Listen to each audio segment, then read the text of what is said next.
Hello everyone and welcome back to Droidcon Berlin 25. I'm here with Chris. Hi, I'm Chris Simmonds. I identify as a professional geek. I've been doing stuff as both an implementer and a mentor of everything to do with Linux and particularly embedded Linux for 25 years now. And that kind of led me into doing platform engineering within Android, because as we all know, Android is just embedded Linux. Exactly. Brilliant. So as you mentioned, you've been doing this now for beyond 20 years. Beyond 20 years. Beyond 20 years. What keeps you motivated at that point to continue with open source and Linux? Yeah, that's a very good question. I ask it myself quite often. I just love it, is a simple answer.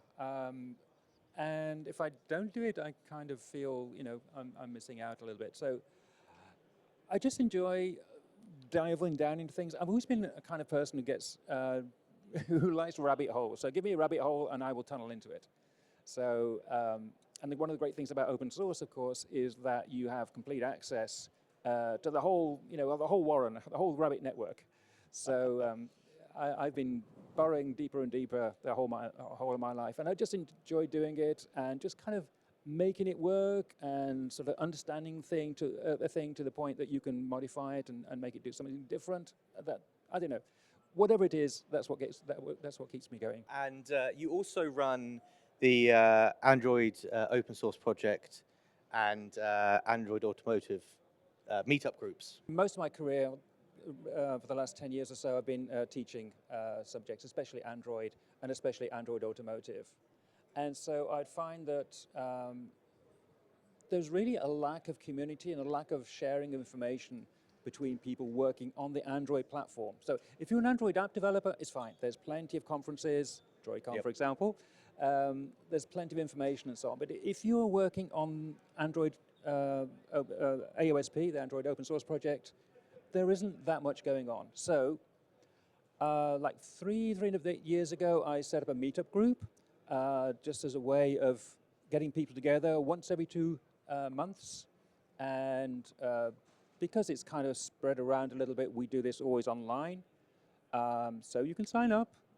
It's a meetup. It's the AOSP and AAOS Meetup, which is difficult to say, but I chose that because it's very searchable. So just type AOSP and AAOS Meetup into any search engine, and you will definitely find us. And it's free, open to anyone. Just sign up and come along and see what we're talking about.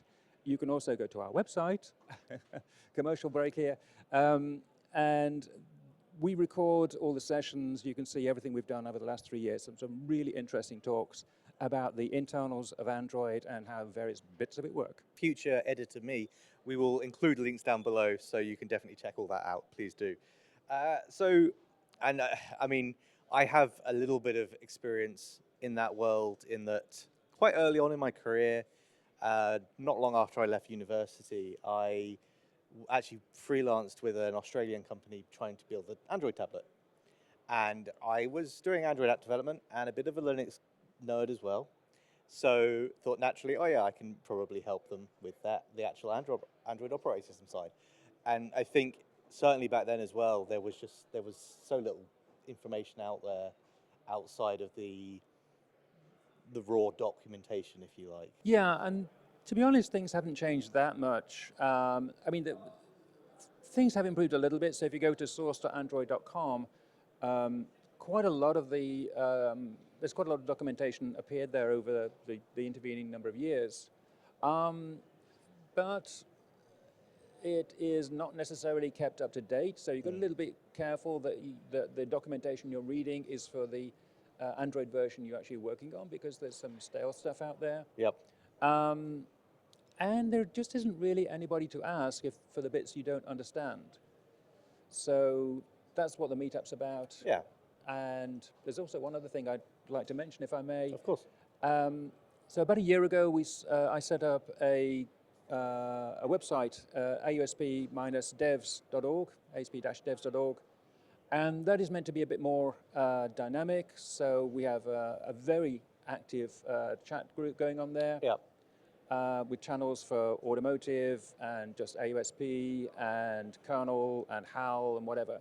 So if you have questions in those areas or you just want to contribute, yeah, come into our chat server and there'll be people there pretty much 24/7. Well, yeah, nearly 24/7. So there's a good chance you'll find somebody who can help you out on things there. And it's all part of the idea of creating a community around the platform. Yeah, that's what I'm about. Shifting gears slightly, no pun intended. One of the things that your talk on Android Automotive kind of mentions is the Google Automotive Services, which I feel like probably a lot of Android developers aren't even aware of. It's not necessarily something that's covered. Yeah. What is that, and why is it kind of important to the project, the open source nature of kind of Android below that? So I think most people are familiar with GMS, Google Mobile Services, on smartphones and handhelds and so on. So there's a similar concept in automotive. It's called Google Automotive Services, or GAS, and it's basically GMS for automotive. The big difference between automotive and handhelds, however, is that there is a much wider range of implementations in automotive. Turns out a car is much more complicated than a phone. Who knew? And, like, to be honest, the rate of innovation in phones is not that great these days. A phone is a rectangle of plastic with a screen, a touch screen, and some wireless communications of various sorts. Yep. Whereas if you look at a car, they are vastly different.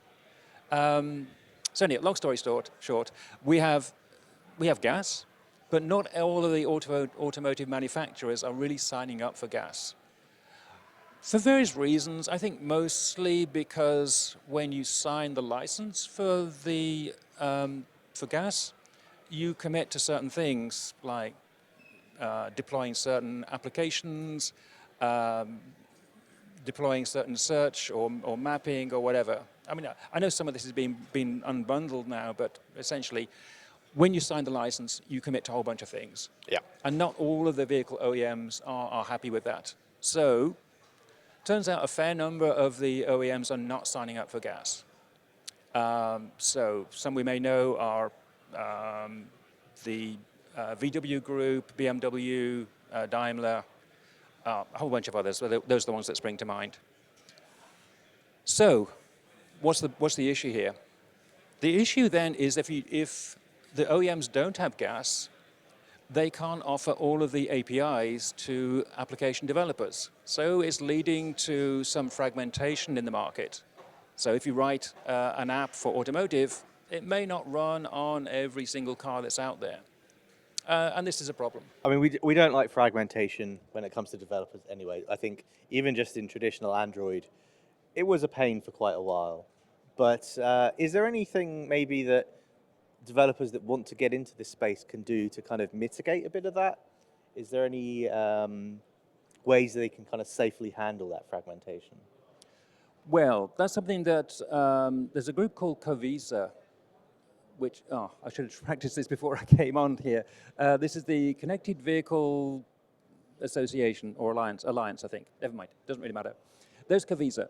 And this is a collaboration between a bunch of automotive manufacturers, some who license gas and some don't. And one of the things that Covisa are doing is to standardize which APIs are offered so that at some level you can write a generic application that will run across the majority, maybe even all automotive platforms. So that's what we're kind of trying to get to reduce that fragmentation. Yeah, that sounds like a very important initiative, even if acronyms are hard. Well, you know the acronym, but then you think, what actually does that stand for? Exactly, yeah. Yeah. Especially when there's similar words that could both fit into such acronyms. Acronyms are the bane of my existence. So the other thing that you're doing in one of your talks is demoing push notifications in cars. What were kind of some of the challenges there to make that happen? The problem is that if you're writing an application that can receive notifications, so-called push notifications, then there isn't in the platform, in the automotive platform, a standard way of doing that. So the way you get around that is by writing a background service, which is running the whole time, which is in some way communicating with your background server. But at some point, that background service is going to get killed off, so it's not reliable. So we are using, or we, Cavisa, have funded some development on a project called Unified Push, UP. Go to unifiedpush.org. And the idea is that that kind of commoditizes the whole thing. And the demo basically was how can we do this, or how does this actually work?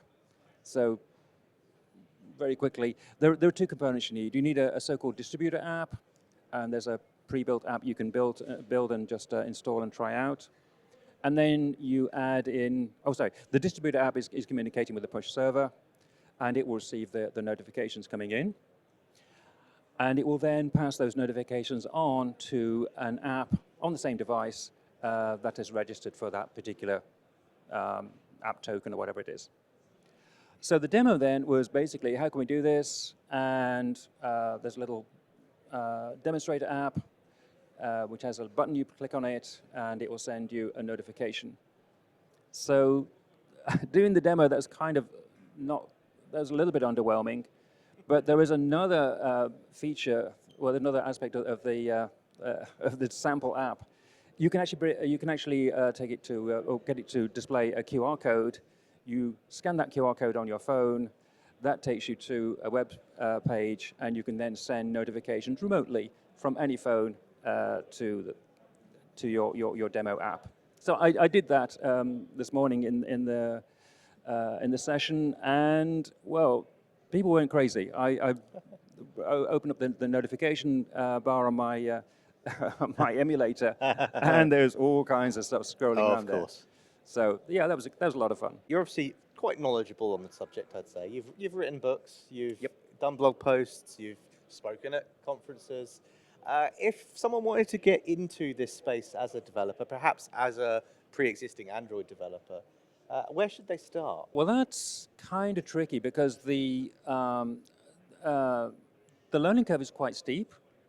So this is not just writing an app. You've got to be able to integrate with a platform and know some parts of the platform. Of course, I could say you should, of course, join our meetup and talk to us on our Discord server at AOSPdevs.org. But in more general ways, I don't know. I mean, the way I got involved in this is I just wanted to see how to build an Android platform. So I read all the stuff I could find, and I started off building emulator images. So I built my own set of emulator images, and hey, that boots up, and it's got today's date on it, so I must have generated it. And then I got a Raspberry Pi, and I started porting things onto Raspberry Pi, so then I can run Android on my Raspberry Pi, which I found was exciting, and other dev boards. And then you get deeper and deeper and deeper. So that's kind of how I came about that. That admittedly was like 2000 and about 2010. I did my first hardware port. So some years ago. The requirements for building Android have got a little bit more stringent. So you need a fairly powerful hardware these days if you're going to build from scratch. You can still do it. And you can still do it using remote servers and such like. You can rent a server without, which isn't going to cost you too much. But yeah, that's really the only way I can say to get into the platform development is actually start building your own Android images and tinkering around with them and see what you can do with it. Yeah, that makes sense. That's definitely what I first did as well. It was good fun. Yeah. It really is, believe me. Yeah. It's more fun than it seems. Excellent. So finally, going to kind of ask the impossible, but looking towards the future, what kind of excites you about the future for Android in the automotive space, and where do you think things are heading? Well, I'm not very good at crystal balls, I've got to say, but So the thing I would say is that, and I was kind of started down this track a couple of minutes ago, cars are really interesting things. There's much more going on in vehicles than there is on smartphones. Smartphones kind of reached a stasis point. Yeah. Whereas you look at the hardware in a car, every car is different peripherals, different ways of doing things. It is just fascinating, the different ways you can put things together. So from a professional point of view, I'm really excited about working with Automotive, the standardization stuff we've spoken about already, but also just the evolution of the platform. It's not quite clear yet exactly what people want to do Sure. within the automotive platform. How much can you do while you're driving? And then how does that interact with the rear seat passengers and the front seat passenger? There's a lot of stuff that you can do there. So that's what is exciting me professionally. In terms of my kind of projects that I run in my home office, I'm still tinkering with my Raspberry Pi, still trying to get it to do more things. And I'm currently integrating it into my home automation system so that I can Hey Google and have my lights turn on and off using my software and doing it in my particular way. So there's a lot of stuff going on out there. Innovation is slowing down a little bit in some cases, but new platforms are opening up as well. Thank you very much. It's been an absolute pleasure. And yeah, of course, if you are interested in any of what we've spoken about today, do make sure to check out the links down below. We'll try and link everything. And yeah, go check it out. Thank you. Thank you very much, Zachary. It's been Cheers. great being here. Thank you. Thank you.